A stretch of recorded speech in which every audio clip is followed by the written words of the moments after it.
Okay, experience modifiers. Can I see a hand? How many of you have an experience modifier in your workers' compensation? Quite a number of hands. Okay. What an experience modifier is basically a score on your business. It's going to compare to your peers. So in this case, I'm going to give you an example. I was introduced to a company. He had a fatality, and his experience modifier was significantly climbing. He was actually, his premiums were jumping up. In a span of 3 years, he went from paying about $50,000 to $200,000. Same amount of payroll. So how many of you would go shopping your insurance if you saw that kind of an increase? Almost everybody. He was actually about to take a quote that would be about 10% lower. The problem was, if he would have done that, it was even midterm, he would have missed out on a significant amount of opportunity to actually reduce his premium and recover errors in his premium. So first off, he would have been overcharged because the way the rules are, and we're going to go through real quick, the experience modifier is that claim, that fatality claim, would have been on his experience modifier for 4 years instead of 3, and we'll talk about that.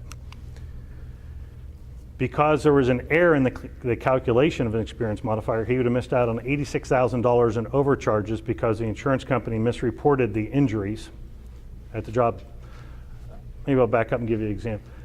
The fatality was they finished the job at the end of the day. They were stringing cable along telephone poles for homes. At the end of the job, they all went to jump in the back of the truck. The one guy's hard hat fell off. He jumps back out as the driver's pulling out. Someone bangs on the cab roof, says, hey, Mike jumped out. Driver hits brakes, puts it in reverse, backs up, can't see out the back window because there's people in the back of the truck, and runs over Mike. Before the truck even came to a rest, the passenger, who's Mike's best friend, jumps out, gets hit by the door, gets thrown underneath, and actually tears up his knee.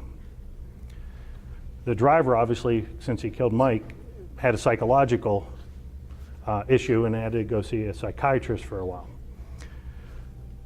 Under Pennsylvania rules, any claim that has multiple people injured in one claim, it should be treated as one claim.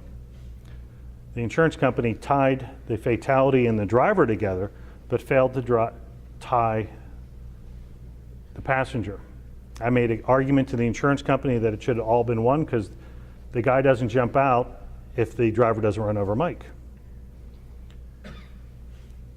The insurance company said no, so I had to go to an arbitration hearing on behalf of our client to make an argument, and I won that at the Pennsylvania Compensation Rating Bureau, which basically tied it together, and that's how we got the $86,000 back. So you have to understand there's a lot of rules in the insurance that will affect you. And then we went in and started talking about safety and so forth, overhauling his processes, and that's how we got premium down even further.